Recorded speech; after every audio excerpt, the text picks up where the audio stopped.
ദൈവനാമം വാഴ്ത്തപ്പെടുമാറാകട്ടെ. നിങ്ങൾക്കെല്ലാവർക്കും യേശുക്രിസ്തുവിൻ്റെ ധന്യനാമത്തിൽ എൻ്റെ സ്നേഹവന്ദനങ്ങൾ. ഫ്രഞ്ച് നാസ്തികനായ ഏണസ്റ്റ് റെനാനെ പോലെ പലസ്തീനായാലും ചുറ്റും യേശുക്രിസ്തുവിൻ്റെ പാദസ്പർശം സംഭവിച്ച എല്ലാ ദിക്കുകളിലും ഇടങ്ങളിലും അന്ന് തെളിഞ്ഞു കിടന്ന കാൽപാദങ്ങൾ ഒരു ഗവേഷകൻ്റെ മനസ്സോടും ഏകാഗ്രതയോടും ജാഗ്രതയോടും കൂടെ തിരിഞ്ഞ് കണ്ടെത്തി ചരിത്രാസ്തിക്യത്തിൽ യേശുക്രിസ്തുവിനെ ബോധ്യപ്പെട്ട അനുഭവങ്ങൾ പലർക്കും ഉണ്ടായിട്ടുണ്ട്. അവരെല്ലാം യേശുക്രിസ്തുവിനെ മനസ്സിലാക്കുകയും അംഗീകരിക്കുകയും ചെയ്തിട്ടുണ്ട്. അത് സന്തോഷകരമായൊരനുഭവമാണ്. ഞാൻ മുമ്പ് സൂചിപ്പിച്ചതുപോലെ യഹൂദ ചരിത്രത്തിൽ ഫ്ലാവിയസ് ജോസിഫസ് രേഖപ്പെടുത്തി വെച്ചതുപോലെ തന്നെ റോമൻ ഹിസ്റ്ററിയിലും യേശുക്രിസ്തുവിനെ സംബന്ധിക്കുന്ന ധാരാളം രേഖകൾ, ചരിത്രങ്ങൾ, വസ്തുതകളെല്ലാം കൃത്യമായി രേഖപ്പെടുത്തി വച്ചിട്ടുണ്ട്. റോമൻ സാമ്രാജ്യത്തിലെ രണ്ട് സുപ്രധാന ചക്രവർത്തിമാരായിരുന്ന കൈസർമാരായിരുന്ന അഗസ്റ്റസ് സീസറിൻ്റെയും തിബരിയാസ് സീസറിൻ്റെയും കാലഘട്ടത്തിൽ യേശുക്രിസ്തു ജീവിച്ചു വളർന്നു. യേശുക്രിസ്തുവിൻ്റെ സഞ്ചാരപഥം കൃത്യമായി ആ ചരിത്രങ്ങളിൽ രേഖപ്പെടുത്തിയിട്ടുണ്ട്. യേശുക്രിസ്തുവിൻ്റെ ക്രൂശീകരണം, യേശുക്രിസ്തുവിൻ്റെ മൃതശരീരം സംസ്കരിച്ചത്, യേശുക്രിസ്തുവിൻ്റെ റിസറക്ഷൻ, ഇതെല്ലാം വളരെ കൃത്യമായി രേഖപ്പെടുത്തിയിട്ടുണ്ട്.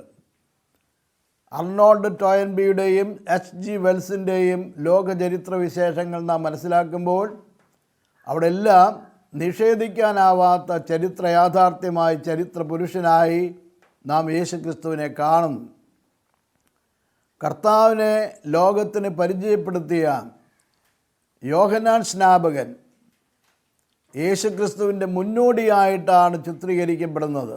അദ്ദേഹം പറഞ്ഞൊരു കാര്യം ഞാൻ ഓർക്കുന്നത്, കണ്ടാലും ദൈവത്തിൻ്റെ കുഞ്ഞാട്, ലോകത്തിൻ്റെ പാപത്തെ ചുമക്കുന്ന ദൈവത്തിൻ്റെ കുഞ്ഞാട്, ആഗ്നസ് ദൈ, ഒരു വലിയ പുരുഷാരം, ആബാലവൃദ്ധം ജനങ്ങൾ യോർദാൻ്റെ കരകളിൽ ഇങ്ങനെ തിങ്ങി നിൽക്കുകയാണ്.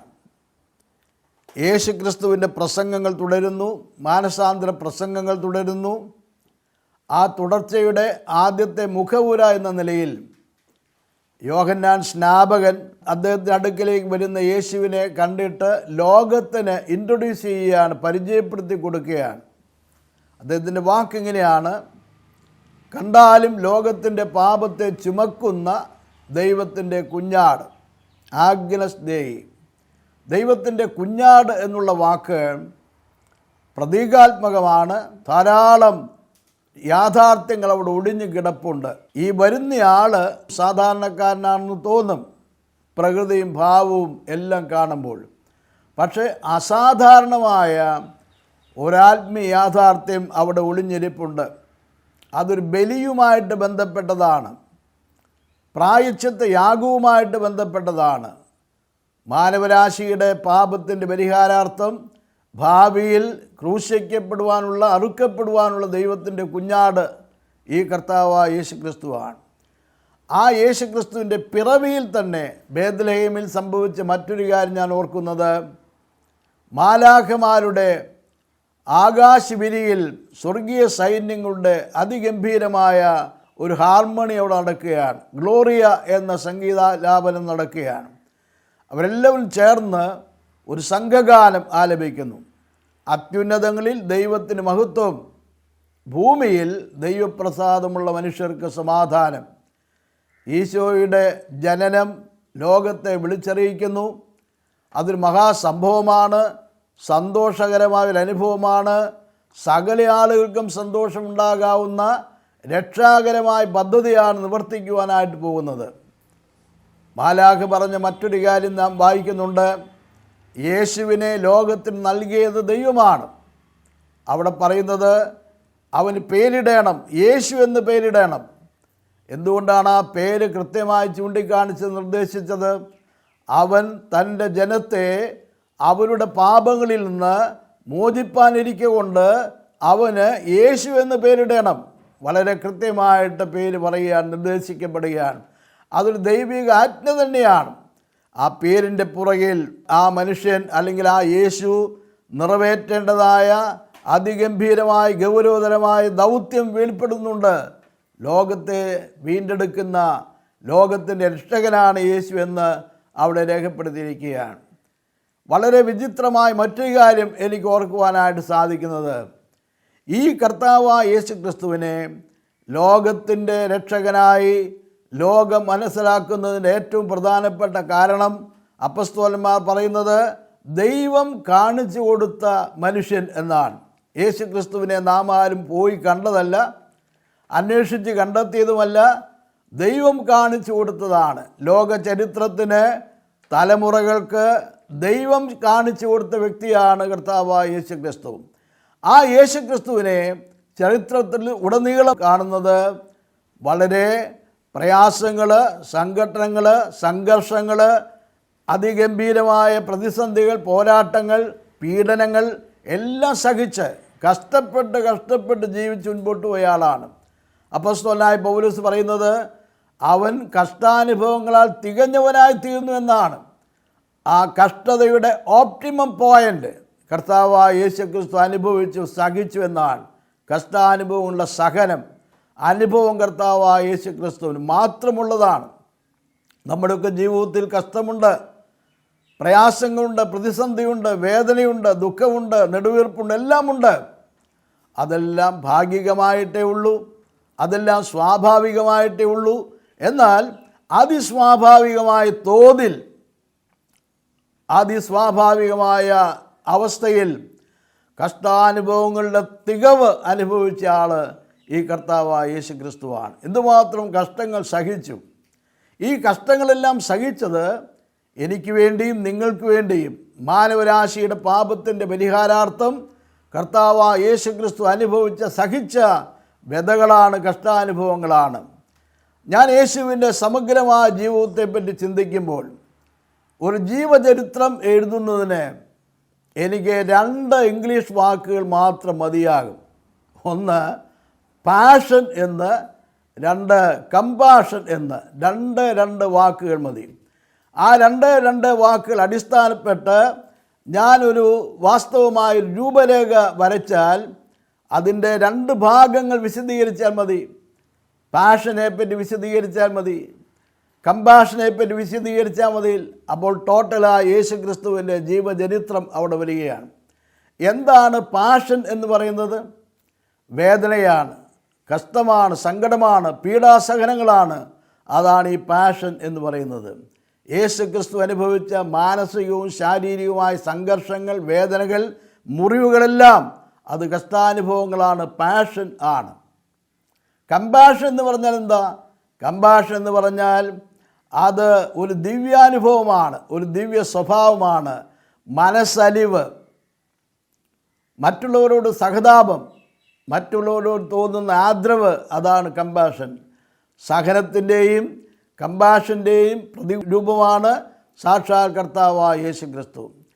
മറ്റെല്ലാ ദേവീദേവന്മാർ, ആയിരക്കണക്കിന് ദേവസങ്കല്പങ്ങൾ നമുക്കുണ്ട്, നമ്മുടെ സംസ്കൃതിയിലുണ്ട്, നമ്മുടെ വിചാരങ്ങളിലുണ്ട്, ദൈവാവബോധത്തിലുണ്ട്.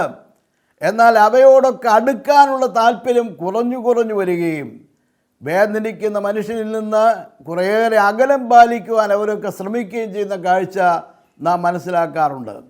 എന്നാൽ യേശു എന്തുകൊണ്ടാണ് തൻ്റെ അടുക്കിലേക്ക് അടുത്തു കൂടുന്ന സകല ആളുകളോടും അടുപ്പം കാണിക്കാൻ, ഹൃദയബന്ധം പുലർത്തുവാൻ പരിശ്രമിക്കുന്നത്? അത് ഏറ്റവും പ്രധാനപ്പെട്ട കാരണം വേദന എന്താ, ദുഃഖമെന്താ, സങ്കടമെന്താ, ദുരിതമെന്താ, നൊമ്പരമെന്താ, നിരാശയെന്താ, ഇതെല്ലാം നന്നായി അറിഞ്ഞ ഒരാളാണ് നമ്മുടെ സാക്ഷാൽ കർത്താവായ യേശു ക്രിസ്തു. ആ കർത്താവ് പറഞ്ഞൊരു വാക്ക് ഞാൻ പെട്ടെന്ന് ഓർക്കുകയാണ്.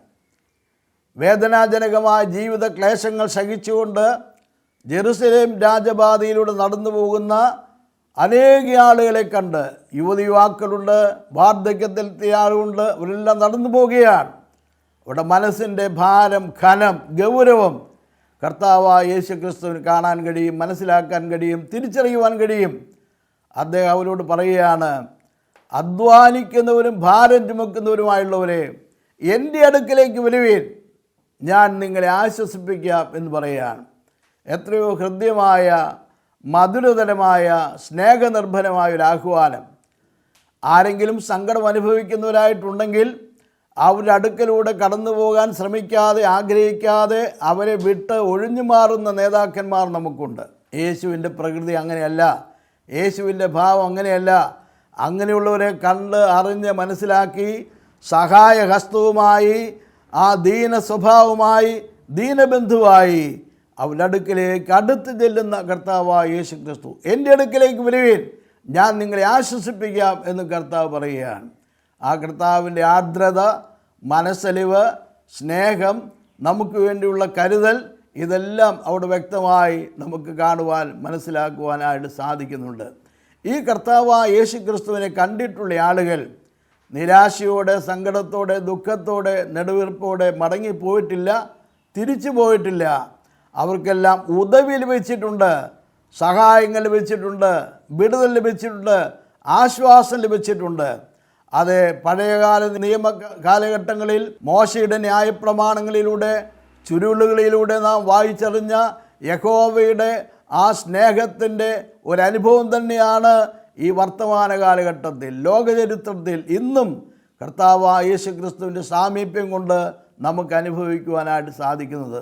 യേശുവിനെ തിരിച്ചറിയുവാൻ നമുക്ക് കഴിഞ്ഞെന്നുള്ളതാണ് ലോകത്തിലെ ഏറ്റവും വലിയൊരു ഭാഗ്യമായി മനസ്സിലാക്കാൻ സാധിക്കുന്നത്. മഹാത്മാഗാന്ധി ഒരിക്കൽ പറഞ്ഞു, ഞാൻ യേശുവിനെ സ്നേഹിക്കുന്നു, ക്രിസ്ത്യാനികളെ ദ്വേഷിക്കുന്നു. അദ്ദേഹം തുറന്നു പറയുകയാണ്, ഞാൻ ക്രിസ്തുവിനെ സ്നേഹിക്കുന്നു, ക്രിസ്ത്യാനികളെ ദ്വേഷിക്കുന്നു. യേശു ക്രിസ്തുവിനെ സ്നേഹിക്കുന്നു, ക്രിസ്ത്യാനികളെ ദ്വേഷിക്കുന്നു. അവിടെ എന്തോ ഒരു വിരോധാഭാസം മഹാത്മാഗാന്ധി തിരിച്ചറിഞ്ഞു എന്നുള്ളതാണ് അതിൻ്റെ പ്രത്യേകത. എന്നാൽ യേശുവിനെ അദ്ദേഹം ഇഷ്ടപ്പെടുന്നുണ്ട്, സ്നേഹിക്കുന്നുണ്ട്. അതുകൊണ്ടാണ് അദ്ദേഹം പറഞ്ഞത്, അധ്യാപകന്മാരുടെ അധ്യാപകനാണ് ക്രിസ്തുദേവൻ, അധ്യാപകന്മാരുടെ അധ്യാപകൻ യേശുവാണ് പ്രധാനപ്പെട്ട ഗുരു, വിശ്വഗുരു എന്നാണ് അദ്ദേഹത്തെക്കുറിച്ച് പറയുന്നത്. ഇന്ന് വിശ്വഗുരു ആയിത്തീരാനുള്ള പരിശ്രമങ്ങൾ പലരും നടത്തുന്നുണ്ടെന്ന് സാധിക്കില്ല. ലോകം കണ്ട വിശ്വഗുരു അത് കർത്താവായ യേശു ക്രിസ്തുവാണ്.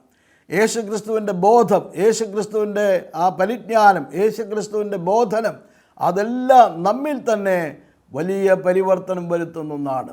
മഹാത്മാഗാന്ധി വാസ്തവത്തിൽ ഒരു അഹിംസാ സിദ്ധാന്തത്തിൻ്റെ പ്രവാചകനോ പ്രചാരകനോ ആയിത്തീർന്നതിൻ്റെ ഏറ്റവും പ്രധാനപ്പെട്ട കാരണം അദ്ദേഹം ക്രിസ്തുവിനെ മനസ്സിലാക്കിയതുകൊണ്ടാണ്. ക്രിസ്തുവിൻ്റെ വിഖ്യാതമായ ഗിരിപ്രഭാഷണം മഹാത്മാഗാന്ധി ഏറെ സ്വാധീനിച്ചിട്ടുണ്ട്. ആ ഒരു വഴിത്തിരിവാണ് ഗാന്ധിയിൽ നാം കാണുന്നത്. അദ്ദേഹം അഹിംസയുടെ മാർഗം സ്വീകരിച്ചു, ഹിംസയുടെ മാർഗം ത്യജിച്ചു, അഹിംസയുടെ മാർഗം സ്വീകരിച്ചു. അങ്ങനെയാണ് സഹനത്തിൻ്റെയും ആധ്യാത്മികതയുടെയും മാർഗത്തിലേക്ക് മഹാത്മാഗാന്ധി ഇറങ്ങിത്തിരിക്കുവാനിടയായത്. ഗാന്ധിയെപ്പോലെ തന്നെ അനേക ആളുകളിൽ ഈ സ്വാധീനമുണ്ടായിട്ടുണ്ട്. റഷ്യൻ ചരിത്രകാരനായ, സാഹിത്യകാരനായ ലിയോ ടോൾസ്റ്റോയ് അതിൻ്റെ ഉദാഹരണമാണ്. അമേരിക്കയിലെ നീഗൻ സമൂഹത്തിൻ്റെ ഉദ്ധാരണത്തിനു വേണ്ടി ശബ്ദമുയർത്തിയ മാർട്ടിൻ ലൂതർ കിങ് അതൊരു മറ്റുദാഹരണമാണ്. ആൽബർട്ട് ഐൻസ്റ്റീൻ മറ്റൊരു ഉദാഹരണമാണ്. അവരെല്ലാം തിരിച്ചറിവുണ്ടായത്, ഒരു മടങ്ങി വരവുണ്ടായത്, വഴിത്തിരിവുണ്ടായത് ക്രിസ്തുവായി ആ യേശു ക്രിസ്തുവിനെ പറ്റിയുള്ള പഠനമാണ്, അദ്ദേഹത്തിൻ്റെ പ്രബോധനമാണ്. ഇന്നും ജനകോടികൾ ലോകമെമ്പാടുമുള്ള അനേക ആളുകൾ കേൾക്കാൻ ആഗ്രഹിക്കുന്നത് കർത്താവായ യേശു ക്രിസ്തുവിൻ്റെ വാക്കുകളാണ്, കർത്താവായ യേശു ക്രിസ്തുവിൻ്റെ പ്രബോധനമാണ്, ബോധനമാണ്. അത് കേൾക്കുമ്പോൾ വിടുതലുണ്ടാകും, ആശ്വാസമുണ്ടാകും, സംതൃപ്തി ഉണ്ടാകും. അതാണ് അതിൻ്റെ ഏറ്റവും പ്രധാനപ്പെട്ട കാരണം. അങ്ങനെ സകല ആളുകളെയും സ്വാധീനിക്കാൻ സാധിക്കുന്ന ഒരു വിശ്വ പൗരനായിട്ടാണ്, ലോക ഗുരുവായിട്ടാണ് മഹാന്മാരുടെ കാഴ്ചപ്പാടിൽ കർത്താവായ യേശു ക്രിസ്തുവിനെ കാണുവാനായിട്ട് സാധിക്കുന്നത്. ഇന്ത്യൻ സംസ്കൃതിയുടെ ആചാര്യനും ആയ പ്രചാരകനായ സ്വാമി വിവേകാനന്ദൻ്റെ ചിക്കാഗോ പ്രസംഗം ലോകപ്രസിദ്ധമാണ്. അദ്ദേഹത്തിൻ്റെ ഓഡിയൻസ് എന്ന് പറയുന്നത് എല്ലാം വെള്ളക്കാരാണ്, പാശ്ചാത്യരാണ് നമ്മുടെ കാഴ്ചപ്പാടിൽ. അദ്ദേഹം വളരെ കൃത്യമായി അവിടെ പ്രസംഗിക്കുകയാണ്. ആ പ്രസംഗത്തിൻ്റെ ഉന്നതമായ ഒരു ഘട്ടത്തിലെത്തിയപ്പോൾ അദ്ദേഹം പറഞ്ഞത് യേശു ക്രിസ്തുവിൻ്റെ സാന്നിധ്യം ഇന്ത്യക്ക് ആവശ്യമാണ് എന്നുള്ളതാണ്. അത് കേട്ടുകൊണ്ടിരിക്കുന്ന ആളുകളിൽ ബഹുഭൂരിപക്ഷവും ക്രിസ്ത്യാനികളാണ്. അദ്ദേഹം ഇന്ത്യയിലേക്ക് ക്ഷണിക്കുന്ന കാഴ്ചയാണ് കാണാൻ സാധിക്കുക. നിങ്ങൾ യേശുക്രിസ്തുവിൻ്റെ സന്ദേശവുമായി ഇന്ത്യയിലേക്ക് വരണം. ഇന്ത്യയുടെ എല്ലാ വളവിലും തിരുവിലും മുക്കിലും മൂലയിലും നിന്ന് യേശുക്രിസ്തുവിൻ്റെ സുവിശേഷം അറിയിക്കണം. ഇന്ത്യക്ക് യേശുക്രിസ്തുവിൻ്റെ സുവിശേഷം കേൾക്കണം എന്ന് പറയുകയാണ്. എന്താണ് അതിൻ്റെ കാരണം? ഏറ്റവും പ്രധാനപ്പെട്ട കാരണം അദ്ദേഹം പറയുന്നുണ്ട്, ഒരു പൗരസ്ത്യൻ എന്ന നിലയിൽ ഞാൻ യേശുക്രിസ്തുവിനെ കാണുന്നത് പാശ്ചാത്യനായിട്ടല്ല, പൗരസ്ത്യനായിട്ട് തന്നെ കാണുന്നു.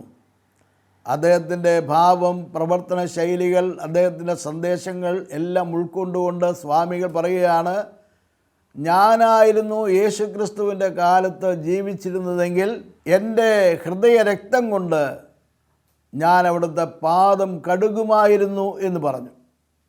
അദ്ദേഹത്തിൻ്റെ മറ്റൊരു വാക്ക് ഞാൻ ഓർക്കുന്നത് ഇങ്ങനെയാണ്, ഞാൻ യേശുക്രിസ്തുവിനെ കാണുക മാത്രമല്ല, ഞാൻ യേശുക്രിസ്തുവിനെ ആരാധിക്കുന്നു എന്നാണ് അദ്ദേഹം പറഞ്ഞത്.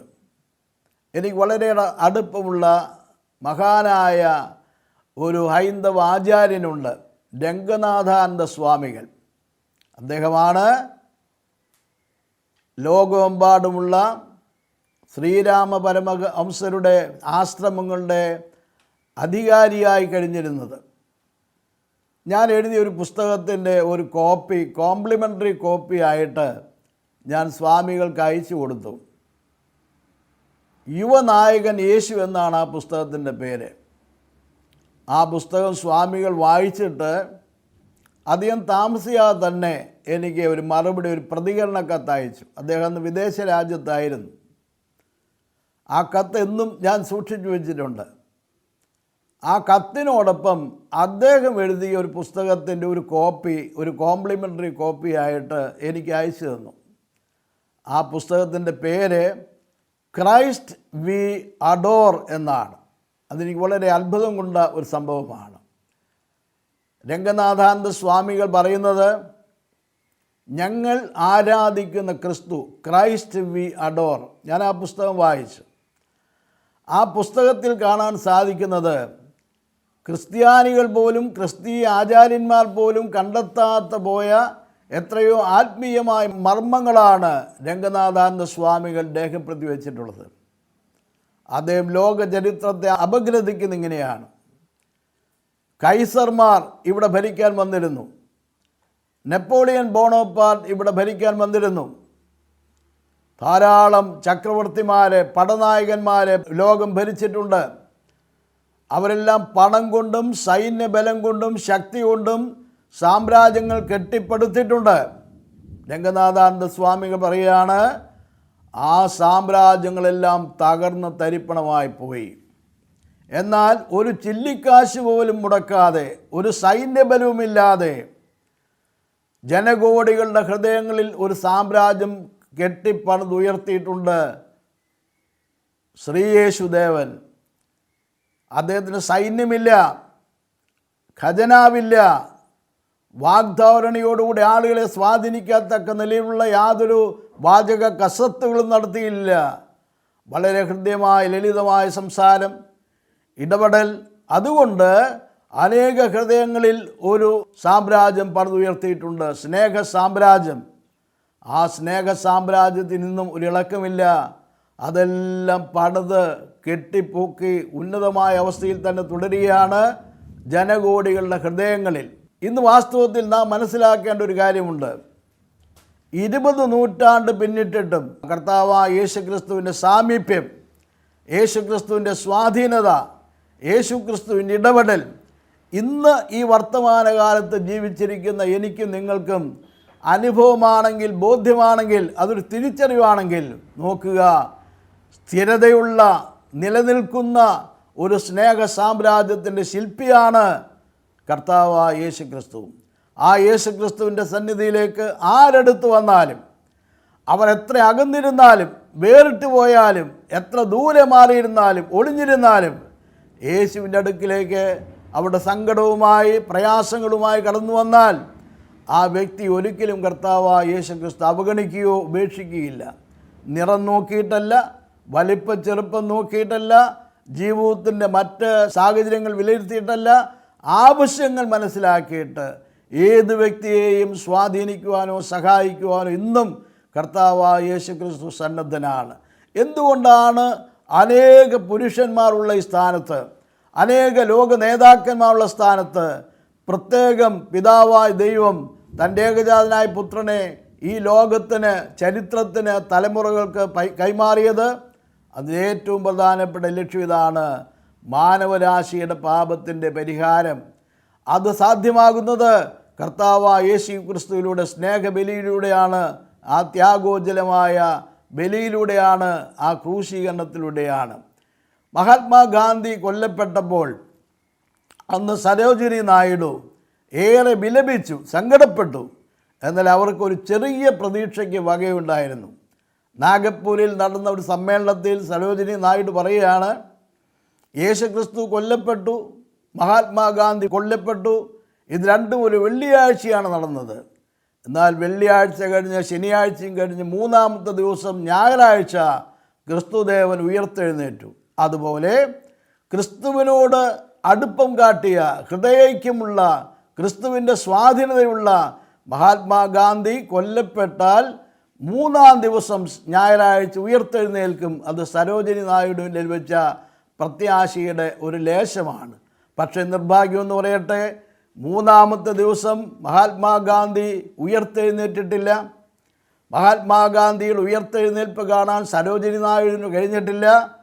സരോജിനി നായിഡു വളരെ വൈകാരികമായി വിളിച്ചു പറഞ്ഞു, Bapuji, this is the third day, ഇത് മൂന്നാം ദിവസമാണ്, നീ എന്തുകൊണ്ട് ഉയർത്തെഴുന്നേറ്റില്ല? ഇന്നും ആ ശവകുടീരം അടഞ്ഞു കിടക്കുകയാണ്. ഞങ്ങൾ രാജ്ഘട്ടിൽ ചെന്ന് മഹാത്മാഗാന്ധിയുടെ ആ സ്മൃതി മണ്ഡപം കണ്ടു. അവിടെ ധാരാളം ആളുകൾ ഇന്നും യാത്രക്കാരായി, സഞ്ചാരികളായി, സന്ദർശകരായിട്ട് വരികയാണ്. പരിപാവനമായൊരു അന്തരീക്ഷമാണ്, വളരെയേറെ ലാളിത്യം നിറഞ്ഞ അന്തരീക്ഷമാണ്, പ്രാർത്ഥനാ സഹജമായ അന്തരീക്ഷമാണ്. മഹാത്മാഗാന്ധിയുടെ മൃതശരീരം ഇന്നും ഭൂമിയിലുണ്ട്. ആ കല്ലറ തുറക്കാതെ അടഞ്ഞു തന്നെ കിടക്കുകയാണ്. എന്നാൽ ലോകത്തിൽ നിങ്ങൾ അന്വേഷിക്കണം, ആകപ്പാടെ തുറന്നു കിടക്കുന്ന ഒരേ ഒരു ശവകുടീരം കർത്താവായ യേശു ക്രിസ്തുവിൻ്റേതാണ്. അവിടുന്ന് മരിച്ചു, ക്രൂശിക്കപ്പെട്ടു, അടക്കപ്പെട്ടു. പക്ഷേ മൂന്നാം ദിവസം കർത്താവായ യേശു ക്രിസ്തു ഉയർത്തെഴുന്നേറ്റു. ആ യേശു ക്രിസ്തുവിൻ്റെ പ്രഭാവം ഇന്നും ഈ യൂണിവേഴ്സിൽ, ഈ പ്രപഞ്ചത്തിൽ, ഈ ലോകത്തിൽ നിലനിൽക്കുന്നുണ്ട്. അത് സജീവമാണ്. ആ ഒരു ആത്മശക്തി ഇന്നും ആളുകൾക്ക് ഉൾക്കൊള്ളുവാനായിട്ട് സാധിക്കുന്നുണ്ട്. ആ ഒരു വിടുതലിൻ്റെ, ഉദ്ധാനത്തിൻ്റെ ഉന്നതമായ അനുഭവത്തിലേക്ക് ആർക്കും പ്രവേശിക്കാൻ സാധിക്കും.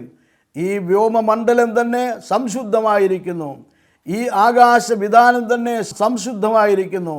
അതെ, ഞാനും നിങ്ങളും ശ്വസിക്കുന്ന വായു പോലും വിശുദ്ധമാകത്തക്ക നിലയിൽ കർത്താവായ യേശു ക്രിസ്തുവിൻ്റെ സാമീപ്യം ഏറ്റവും തൊട്ടറിയുവാൻ സാധിക്കുന്ന ഒരു കാലഘട്ടത്തിൽ ഞാനും നിങ്ങളും പാർക്കുകയാണ്. അതെ, ഇന്നലെയിലെ ജീവിതത്തിൻ്റെ നൈരാശ്യത്തിൽ നിന്ന് ഇന്ന് നാം വളരെ വിടുവിക്കപ്പെട്ടുവെങ്കിലും ഇന്ന് ജീവിക്കേണ്ട ജീവിതത്തെ പറ്റിയുള്ള ആശങ്ക, നാളെയെക്കുറിച്ചുള്ള ആശങ്കയാണെങ്കിൽ അതിൻ്റെ വേട്ടയാടൽ കൊണ്ട് നാം അസ്വസ്ഥരായി കഴിയുകയും ഇന്ന് ചെയ്യേണ്ട ആ ജീവിതം ചെയ്യാതിരിക്കുകയും ആ ജീവിതം ജീവിക്കേണ്ടതുപോലെ ജീവിക്കാതിരിക്കുകയും ചെയ്യുമ്പോൾ ആ ജീവിതം നഷ്ടമായിട്ട് മാറും. അത് തീരാനഷ്ടമായിട്ട് മാറും, ദുഃഖത്തിന് കാരണമാകും. അതിനിടയാകാതെ ഇന്നും ധൈര്യമായി ആ കർത്താവായ യേശു ക്രിസ്തുവിൻ്റെ മുഖത്തേക്ക് നോക്കി അവിടുത്തെ സ്വരം കേട്ട്, ആ മൃദുസ്വരം കേട്ട്, അവിടുത്തെ ആലോചന കേട്ട് നമ്മുടെ വഴികളിൽ, ജീവിത വഴികളിൽ പിശകുകൾ സംഭവിച്ചിട്ടുണ്ടെങ്കിൽ, ക്രമക്കേടുകൾ സംഭവിച്ചിട്ടുണ്ടെങ്കിൽ അതിന് യഥാവസരം പരിഹാരം വരുത്തി വിശ്വസ്തയോടും സന്തോഷത്തോടും കൂടെ മുൻപോട്ട് പോകാൻ നമുക്ക് സാധിക്കും. അങ്ങനെ വരികയാണെങ്കിൽ ജീവിതം അർത്ഥവത്തായിത്തീരും, കൂടുതൽ ആഹ്ലാദകരമായിത്തീരും, ആശ്വാസകരമായിത്തീരും. ദൈവത്തിൻ്റെ സാന്നിധ്യം നാം അനുഭവിക്കുകയും ദൈവത്തിൻ്റെ ഇടപെടൽ, തലോടൽ നാം അനുഭവിക്കുകയും ചെയ്യുമ്പോൾ കർത്താവായ യേശു ക്രിസ്തു മൂലം നമ്മുടെ ജീവിതത്തിൽ വിജയകരമായ പ്രത്യാശയോടുകൂടെ മുന്നോട്ട് പോകുവാൻ സാധിക്കും. ദൈവം അതിന് നമ്മെ ഓരോരുത്തരെയും സഹായിക്കട്ടെ. ദൈവനാമം വാഴ്ത്തപ്പെടുമാറാകട്ടെ.